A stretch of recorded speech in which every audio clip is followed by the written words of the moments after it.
정말 진심으로 감사드립니다. 고맙습니다. 지난 5년 동안 일을 할 때는 머리로 일을 했습니다. 그러나 제가 약속드린 대로 이제 앞으로 제가 시장으로서 일을 할 때는 뜨거운 가슴으로 일을 하도록 하겠습니다. 아울러서 이번 선거 기간 동안 저와 치열한 경쟁을 하셨지만 단일화 이후에 최선의 노력을 다해서 야권 승리를 위해서 노력해 주신 이 자리에 함께 하신 안철수 후보께도 정말 진심으로 감사의 인사를 올리고 싶습니다.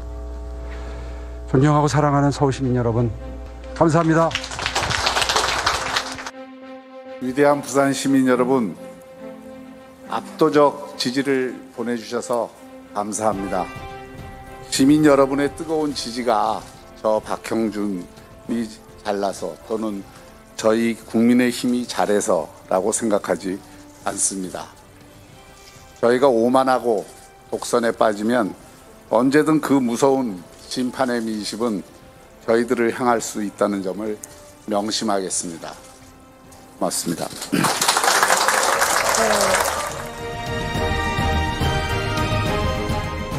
네, 최경령의 최강시사 4.7 재보선 특집 선택 2021 엄경령 시대정신연구소장 김민아 정치평론가와 함께하고 있습니다.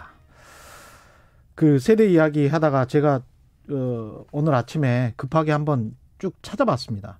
2020년 4월 코로나가 우리가 그 갑자기 정신을 차리고 경각심을 가지게 된 게 3월부터라고 보면 그때는 방역 정국이었잖아요. 그래서 경제가 이 정도로 될지, 그리고 계속 어떤 막아오는 상황이었어요.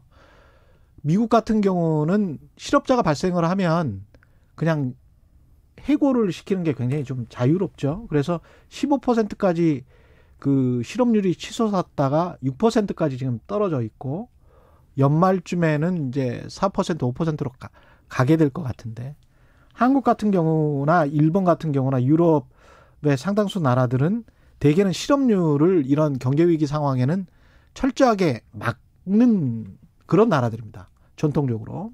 그거는 보수건 진보건 비슷한 경제 정책을 펴는데, 그렇게 그게 한계가 있어요.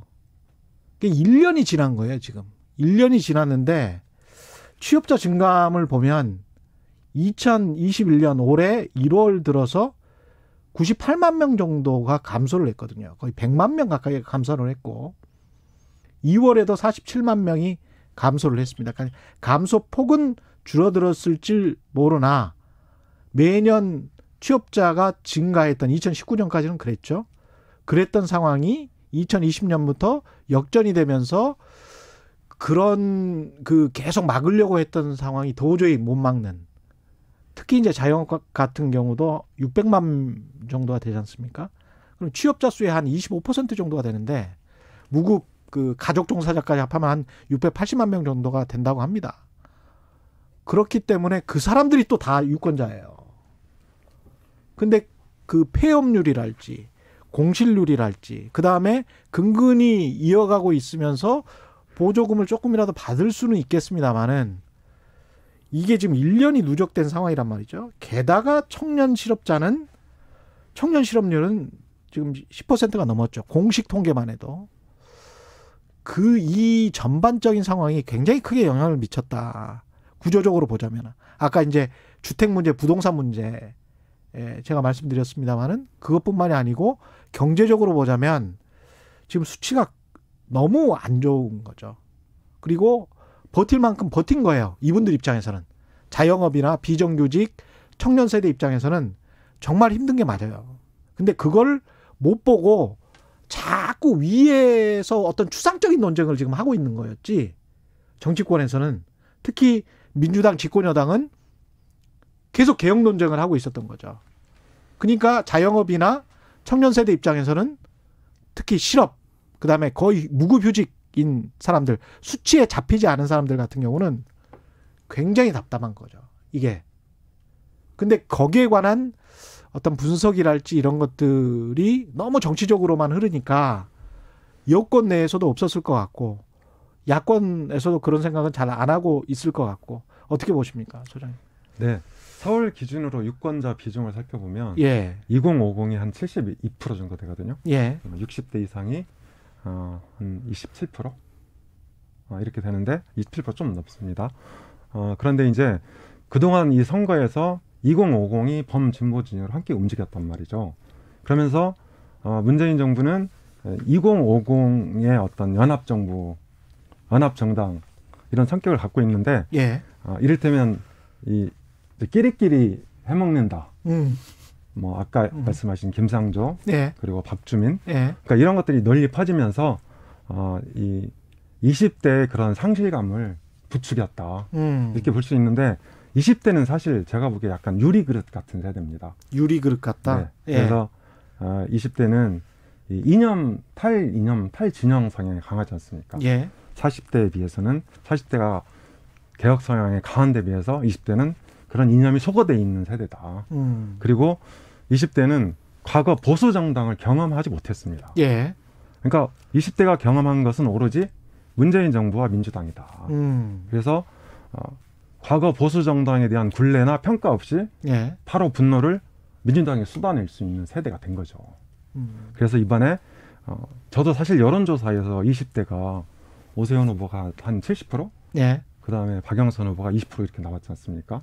저는 침묵의 나선이 작동하고 있다 이렇게 생각을 했었어요. 침묵의 나선. 네. 예. 방금 이제 말씀하신 것처럼 그런 이제 그 심각한 상황에 대해서는 예. 깊이 성찰하지 못하고 이를테면 주변에서 문 대통령과 민주당 욕하는 것이 국민 예능처럼 돼 있으니까 아예 여론조사에서 응답을 회피하는 거 아닌가? 예. 네, 저는 이제 그런 생각을 했단 말이죠. 예.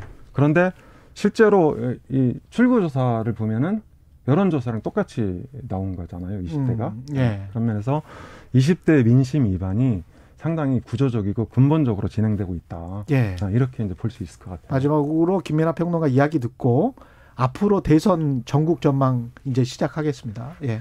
마지막 평가. 이게 뭐 이 세대 간에도 이제 그렇지만 결국은 이제 개혁의 대의를 어디까지 믿어줄 수 있느냐의 문제예요. 결국 세대별로 그게 온도차가 다르고 계기가 다르고 개별적인 사건에 대한 이제 수용성이 다를 수는 있겠는데 예를 들면 과거에 지난해 검찰개혁이다라고 했을 때 예. 뭐 지금 이제 얘기대로 하면은 검찰개혁이 별로 민생에 도움이 되는 이슈는 아니지만 예. 그래도 만약에 검찰개혁이 필요하고 그게 어쨌든 우리 사회에 도움이 된다라고 하면 예. 동의 못할 게 아니죠. 근데 그 반대쪽에 뭐가 있냐면 검찰개혁이라고 하지만 정권의 불리한 수사를 막기 위해서 뭔가 수쓰고 있는 거 아니야? 이런 생각이 한쪽에 있는 건데 둘 중에 어느 쪽을 더 그럼 어느 주장을 더 믿을 것이냐에 대해서 그 전까지는 뭐 검찰개혁이 필요하다에 무게를 더 실었던 거예요. 예. 근데 지난해 어느 시점에 이게 윤석열 찍어내기 뭐 비슷하게 돌아가면서 이거 그냥 내세우는 명분에 불과하지 실제로는 정권의 불리한 수사를 막으려고 한다라는 주장이 뭐 여러 계기를 통해서 막 힘을 막 받기 시작했잖아요. 예. 근데 그런 여론의 영향을 받을 수밖에 없는 거죠. 뉴스를 보고 사는 사람인 이상. 예. 그리고 그런 영향을 받으면서 다른 개혁이라고 얘기한 주제들에 대해서도 그 대의를 신뢰하지 못하게 된 상황이 있는 건데 즉 이번 선거에서는 이 정권이 얘기하는 그런 명분을 믿지 못하겠다라는 것에 가까운 이런 표출이었는데 예. 그러면 역으로 얘기하면 이게 앞으로 그런 보수 정치를 정말 믿을 수 있겠다라는 표출은 또 아니다. 결국 이 정권에 대한 반대 투표를 한 것이지 어떤 보수 정치를 적극적으로 선택한 건 아니다. 그래서 이 점에서 앞으로의 어떤 전국의 변화나 이런 것들이 많이 좀 갈라질 것 같습니다. 이 앞으로 이제 대선 전국은 화두 3명으로 한번 이야기를 해볼까요? 윤석열, 예, 이재명, 그 다음에 친문 이른바 민주당 주류의 누군가, 예, 제가 뭐 지금 확연히 드러나는 사람이 없으니까 그렇게 이야기를 해본다면 어떻게 보십니까? 윤석열의 관점에서 이번 선거 그리고 앞으로. 윤석열 입장에서는 예. 제가 보기에 아주 좋은 조건은 아니다. 아주 좋은 조건이 네, 아니에요? 네, 이렇게 예. 판단해요. 왜냐하면 예. 윤석열이 지금 사실 반문 대표성을 확고히 확보하고 있거든요. 예. 그래서 이 보수 쪽에서 다른 대선 후보가 이 부상하기가 되게 힘든 조건이었단 말이죠. 예. 그래서 만약에 이번 서울시장 선거에서 국민의힘이 졌다면 윤석열 중심으로 야권이 재빠르게 재편될 수 있었다. 예. 이렇게 이제 볼 수 있는데 국민의힘이 승리를 하면서 이를테면 홀로서기의 계기를 만들었단 말이죠. 그래서 당분간은 국민의힘은 안철수와 합당 논의를 진행하면서 예. 윤석열과 경쟁 또는 협력 관계에 놓일 수밖에 없다. 이런 면에서 윤석열 입장에서는 조금 아쉽다.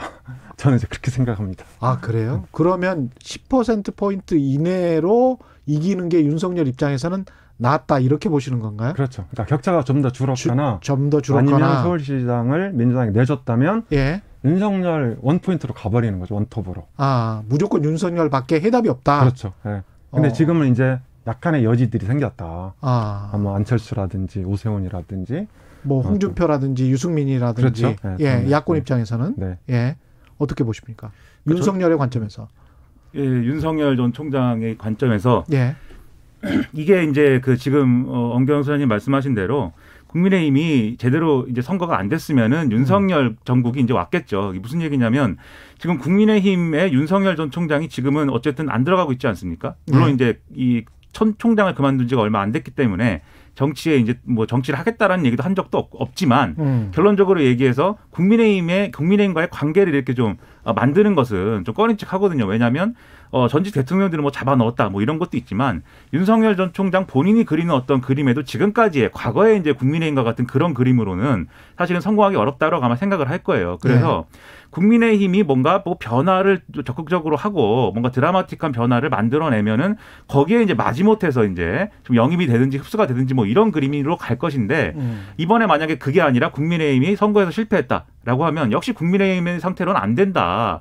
뭔가 새로운 대안이 필요한 것이고 그 새로운 대안이라는 것은 지금 상황에서는 대선 주자 지지율이 제일 높게 나오는 윤석열 아니냐 이런 그림이 이제 됐을 가능성이 컸는데 이제 그쪽으로 이제 좀 가는 것은 이제 일단은 좀 브레이크가 걸린 그런 상황입니다. 그래서 지난번에 이제 뭐 김종인 비대위원장이 뭐 프랑스 에마뉴엘 마크롱 얘기도 하고 그랬는데 마크롱 사례가 전형적인 거잖아요. 사회당에 있던 사람이 사회당 탈당하고 나서 거기서 이제 새로운 어떤 집단을 꾸려가지고 기존의 사회당을 무너뜨린 사례잖아요. 그러니까 우리가 삼지대를 그걸 이야기하는 거지 않습니까? 그렇죠. 삼지대라는 게 제3지대가 계속 유지가 되는 그런 이 사례는 그런 그림이라기보다는 제3지대를 만들어서 원래 있는 세력을 무너뜨리고 그 세력에 갖고 있어야 될 그 지분을 다 가져가는 거죠.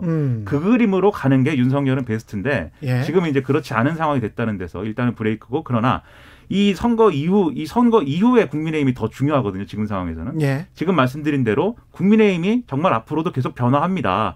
이런 것들을 보여줄 수 있으면 이제 방금 말씀드린 그런 시나리오대로 이제 갈 것이고 그걸 보여주는데 금방 실패해버린다. 당권 경쟁하고 막 이럴 것인데 또 과거로 가버리는 거 아니냐. 이런 평가가 나오게 되면은 다시 또 윤석열 전국 뭐 이런 식으로 평가할 수 있는 지점들이 다시 나오겠죠.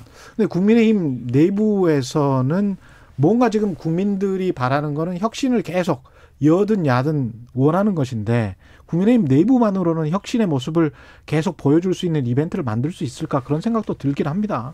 그렇죠. 국민의힘은 아직은 반쪽 전당이다. 이렇게밖에 얘기할 수 없는데 왜 그러냐면 대선 주자가 없잖아요. 그렇죠. 지금 대선이 확고한 대선 주자가 한 없죠. 10개월 남짓 남았는데 이번에 이겼음에도 불구하고 대선 주자가 없다는 것은 이 전륜발이 정당이다. 이거를 이제 한다고 볼 수 있거든요. 그런 면에서 근본적인 한계를 갖고 있다. 이렇게 볼 수 있죠. 그러니까 이제 당권 경쟁을 이제 할 것인데 예를 들면 단적인 예를 들면 그러면 누가 그럼 나오는 건데 당대표 선거에 그랬을 때 예를 들면 뭐 정진석 의원 그다음에 이 주호영 원내대표 그다음에 뭐 혹시 모르겠습니다. 나경원 전 의원 그 외에 뭐 예를 들면 김무성 전 의원 거론할 수 있는 인물들의 쭉 내용을 보면은 앞으로 예를 들면 김종인 비대위가 추진했던 그 방향의 개혁으로 가는 거냐에 대해서 상당히 의구심을 표할 수밖에 없는 사람들이거든요. 물론 이제 각각의 온도차는 또 있어요. 개별적인 인물들의. 그렇기 때문에 이 당권 경쟁을 이런 형태로 했을 경우에 과연 국민들에게 국민의힘이 앞으로 계속 지금까지의 변화를 계속 가져갑니다. 이렇게 보여줄 수 있을 것이냐에 대해서 내부에서 상당히 걱정이 있을 거고 그래서 이런 당권 경쟁, 이런 전당대회를 하느니 김종인 비대위원장을 다시 모셔와야 된다. 이런 얘기하는 사람들도 있을 것이고 상당히 여러 계산이 있을 거예요. 그런데 가장 좋은 것은 김종인 비대위원장은 어쨌든 오늘 그만둔다고 약속을 했으니까 그만둬야 됩니다. 그거는 이제 방법이 없는 거예요. 그만두겠죠. 그만두지만 뭔가 국민의힘 내부에서 지금까지 이제 과거의 인물들과 대항할 수 있는 새로운 인물을 가지고 노선 경쟁을 하는 그런 전당대회를 만들 수가 있으면 또 변화합니다. 이걸 보여줄 수 있을 텐데 그럴 수 있는 인물이 사실 없거든요. 그 카드가 없어요. 그리고 대권에 지금 좀 눈길을 주고 있는 사람들도 이 당권하고 엮여가지고 앞으로의 지도 체제를 어떻게 만들 것이냐, 계속 이제 룰의 문제, 그다음에 어떻게 이 권력을 배분할 것이냐의 문제, 당분간은 논의가 이쪽으로 갈 거거든요. 그래서 사실은 시험 때 진짜로 옳은 상황이다 이렇게밖에 볼 수가 없는 거죠. 당권 주류라고 하면은 국민의힘도 여전히 이제 이른바 이제 TK 중심의 국회의원들일 것 같고, 민주당도 똑같은 고민을 안고 있는 거네요. 민주당도 결국은 친문, 이른바 친문의 국회의원들이 주류라고 본다면 그것과 일정 정도 대립각을 세워왔던 이재명을 어떻게 포용할 것인가, 아니면 계속 이렇게 거리를 유지하거나 배제할 것인가, 또는 이른바 친문의 어떤 새로운 대권 주자가 나올 것인가, 이거에 굉장히 큰 영향을 받겠습니다. 어떤 전략을 취하느냐에 따라서. 네, 그렇죠. 예. 이번에 이재명 지사는 그러니까 구조적으로 조금 좋은 조건을 구축했다. 이게 그렇게 되나요? 민주당 입장에서는 좀 민망한 일이긴 하지만, 그러니까 민주당의 친문 입장에서는 이재명에게 구애를 좀 할 그렇죠. 수밖에 없는 그런 상황으로 가고 있다. 그렇죠. 그러니까 이번 재보선의 의미는 민주당에서 친문에게 좀 뒤로 물러나라, 인적 쇄신해라, 이런 메시지를 준 거거든요. 그리고 아까 말씀하신 대로 제3후보, 그러니까 뭐 친문이나 친노 쪽에서 제3후보를 옹립하려는 노력이 계속 있어 왔단 말이죠. 근데 사실 민주당이 이번에 참패하긴 했지만 민주당 지지 기반은 30, 40대로 확장이 돼 있습니다. 30, 40대 인구가 대충 한 유권자가 1,500만 명 정도 되고, 이 중에 민주당 지지층이 한 절반이라 하더라도 과거에 친문 몇십만이 이렇게 후보를 선출하는 그런 시대는 아니라는 거죠. 이미. 그래서 이재명 지사의 지지율을 보면 40대가 제일 높습니다. 그리고 과거 이낙연 대표의 지지율이 빠질 때도 40대가 먼저 빠져나왔습니다. 이번에도 40대만 유일하게 민주당 쪽이었죠. 서울시 같은 우세했잖아요. 그래서 민주당을 버텨주는 세대는 바로 40대고 그 다음에 30대 일부다. 이렇게 이제 볼 수 있는데, 그런 면에서 제3후보의 부상 가능성이 굉장히 약화됐다, 이번 재보선에서. 그런 면에서 이재명 지사는 어느 정도 독주 체제를 계속 할 수 있는 그런 여건을 확보한 거죠. 그리고 반대편에 윤석열 전 총장이 있기 때문에 구도 효과도 누릴 수 있습니다. 윤석열 총장 지지율이 높기 때문에 민주당 지지층 입장에서는 또 이쪽에 누구 한 명한테 지지를 몰아줘야 되잖아요. 어쩔 수 없다. 그러니까 이제 이 윤석열 총장에 대항할 카드가 필요하기 때문에, 그래서 이재명 지사의 독주는 당분간 계속될 것 같고, 당 입장에서 볼 때도 이 주류 교체의 압박을 이재명 지사와 연합이나 연대를 통해서 어느 정도 이렇게 수용하는 모양새를 취할 수 있다. 내분이 생길 가능성은 없나요? 그 민주당 내에서 김연아 평론가 어떻게 생각하세요? 뭐 내분은 뭐 정치권에서 내분이라는 건 늘상 있죠.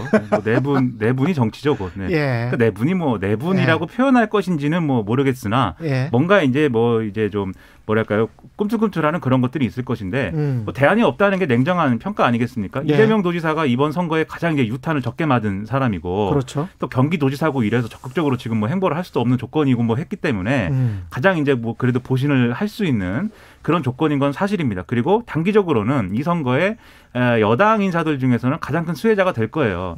그래서 당분간은 이재명 원톱 체제이다 이렇게 평가할 수 있게 될 텐데, 문제는 뭐냐면 지금 이제 어쨌든 국민들이 이 정권의 어느 여러 가지 문제들에 대해서 회초리를 일단 들지 않았습니까? 그렇죠. 그럼 변화를 해야 되는데 이 정권에 대해서 국민들이 기대한 변화라는 게 이재명 리더십인 거냐, 이재명식 정책인 거냐, 이거는 한번 따져봐야 될 문제라고 생각을 해요. 왜냐하면 그동안에 어쨌든 간에 이재명 지사에 대해서 사람들이 지지를 보냈던 리더십은 뭐냐면, 이 정권이 뭔가 시원시원하게 뭔가 그게 뭐가 됐든지 간에 문제를 시원시원하게 해결할 수 있는 그런 게 있어야 되는데, 이거 재고 저거 재고 또는 뭐 신중하게 또는 뭐 여러 가지 의견 들어서 이렇게 좀 미적미적 되는 것 같다. 이런 시기를 계속 놓치는 것 같다. 그렇죠. 이런 우려가 있을 때 뭔가 그래도 이재명 지사는 자기가 말하고 자기가 책임지고 자기가 어쨌든 막 어디 뭐 가야 되면 가잖아요. 뭐 저기 뭡니까 신천지 뭐 거기 뭐 가야 되면 막 가지 않습니까? 그러니까 이런 것을 보고 싶어하는 그 마음이 핵심이라면 사실 이재명 리더십에 대한 기대가 더 커지고 확장성이 생길 텐데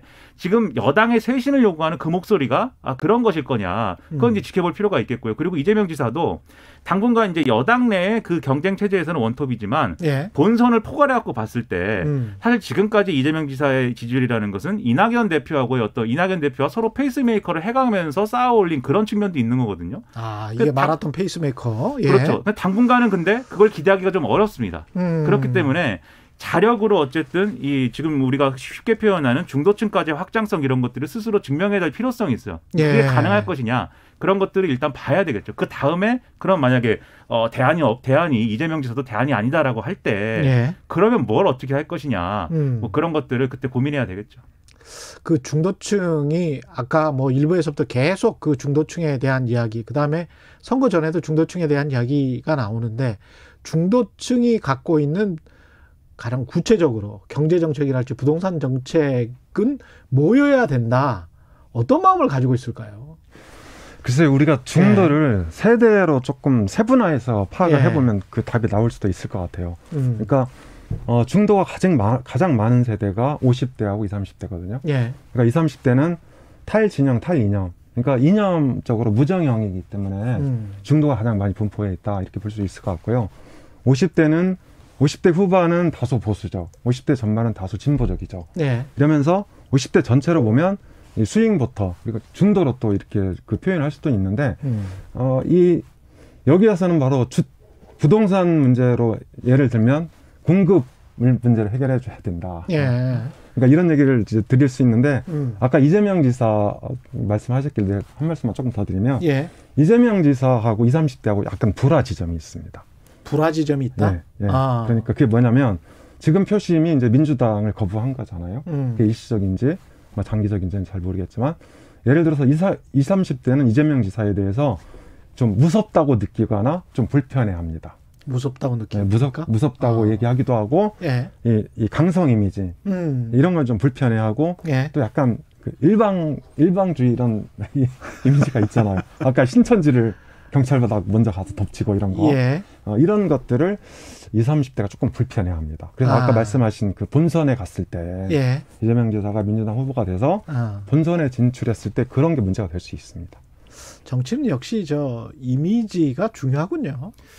그렇죠. 이미지도 이미지고 그 이미지가 사람들이 원하는 거하고 이제 결합이 돼야 이제 시너지가 나는 건데. 근데 예를 들면 강성 이미지가 문제이냐라고 했을 때 사실 그 강성 이미지가 어떻게 보이느냐가 중요한 거예요, 사실. 그렇습니다. 그러니까 윤석열 전 총장은 그럼 강성이 아니냐? 윤석열 전 총장도 강성이죠. 뭐 연성 캐릭터 아니지 않습니까? 온건 캐릭터는 아니잖아요. 근데 그 강성이라는 게 자기보다 위에 있는 뭔가 권력자를 향해서 치받는 모습이면은 야 그거 괜찮다 이렇게 비치는 거지만 예를 들면 자기 아랫사람을 찍어 누르거나 자기 아랫사람에 대해서 권위주의적인 어떤 그런 모습으로 비춰질 여지가 생기면 그것도 무서움으로 느껴질 수 있는 거고. 그러니까 사실은 이런 맥락이 뭐냐에 따라서 이제 달라질 수가 있거든요. 그래서 그 점에서 이제 이재명 지사가 앞으로 어떤 모습을 보여줄 거냐가 또 중요하겠죠. 그렇게 따지면. 그리고 이제 중도층이 원하는 정치라는 게 뭐냐라는 것에 대해서도 이제 같이 엮여 있는 문제인데 저는 구체적인 정책에 대해서도 뭐 여러 가지가 있겠지만 결국은 좀 뭉뚱그려서 얘기를 하면 개혁을 할 거면은 해야 되는 겁니다. 이 사회의 문제를 고칠 거면 고쳐야 되는 것인데 그 과정에 어쨌든 누군가는 고통을 받게 되고 누군가는 손해를 보게 되지 않습니까? 그렇죠. 이런 문제를 같이 해결해 줘야 되는 거죠. 그리고 정말 어쩔 수 없는 손해이고 고통이라고 한다면 그것을 분담을 해주든지 힘들 거면 모두 다 같이 힘들든지 자세히 설명을 해줘야지. 그렇죠. 이런 게 있어야 되거든요. 근데 사실 지금까지는 그게 의도한 건 아니었지만 어쨌든 그렇지 않은 모습으로 국민들에게 비춰졌습니다. 나만 힘들어야 되는 것 같고 나만 손해보는 것 같은 그런 이미지가 형성돼 있단 말이에요. 맞아요. 그거 어떻게 해소해 줄 거냐. 이게 앞으로의 어떤 국민들이 원하는 시대 정신의 리더십이 뭐냐를 이제 만드는 데 있어서 굉장히 중요한 포인트일 것 같습니다. 윤석열 전 총장 같은 경우는 분명히 정치 행보를 시작한 거죠. 한 거죠. 그러면 이 상황에서 이제 뭔가 우리가 이제 저널리즘에서 수도 이벤트라고 하는데 유사 사건 같은 거를 만들어서 가령 지난번에 이제 사전 투표를 아버지와 함께 부친 모시고 가서 한 것처럼 뭔가를 계속 만들어야 되는 상황이란 말이죠. 왜냐하면 정당의 무슨 중요한 자리를 차지하고 있는 게 아니기 때문에. 그래서 누군가와 함께 뭐 두 팔을 들고 나 이제 정치하겠습니다. 무슨 정당을 창당하겠습니다. 어떤 그런 뭔가가 있어야 될 것 같은데 어떻게 등장할 것 같습니까? 네, 그 말씀 드리기 앞서서 예. 아까 사전투표 날 아버님을 모시고 갔다고 예. 했잖아요. 예. 근데 통상 아내하고 가잖아요. 그렇죠. 그런데 최근에 이제 장모 관련해서 그렇죠. 여러 가지 의혹이 나오고 예. 또 그게 이제 그 윤석열 총장 아내하고 연관이 되다 보니까 아마도 아버지하고 간 것 같은데. 그렇죠. 그거야 뭐 명확해 봅니다. 네. 예. 근데 제가 보기에 그것도 약간의 꼼수다. 아, 출발부터. 그렇죠. 예. 아내랑 당당히 가서 네, 그런 의혹들을 설명을 하고 차라리 그렇죠. 국민을 설득을 해야죠. 그게 당당한 정치인의 모습이다.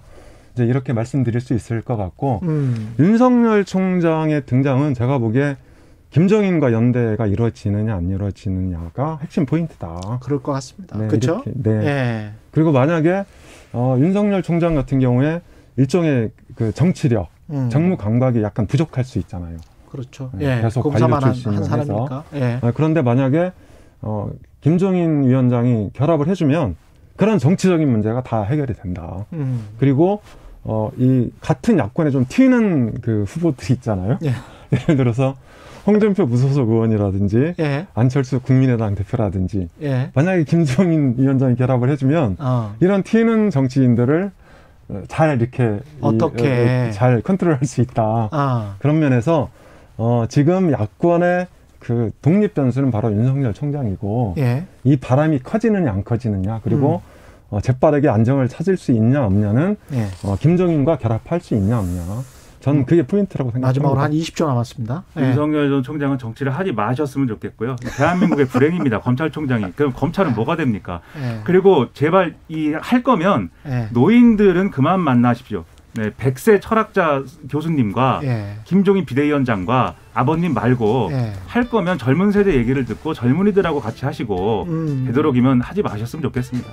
예, 오늘 말씀 잘 들었고요. 엄경영 시대정신연구소장 그리고 김민아 정치평론가였습니다. 고맙습니다. 고맙습니다. KBS 1라디오 최경영의 최강시사 2부는 여기까지고요. 잠시 후 3부에서는 김기식의 식스센스 준비되어 있습니다. 일부 지역국에서는 해당 지역 방송 보내드립니다.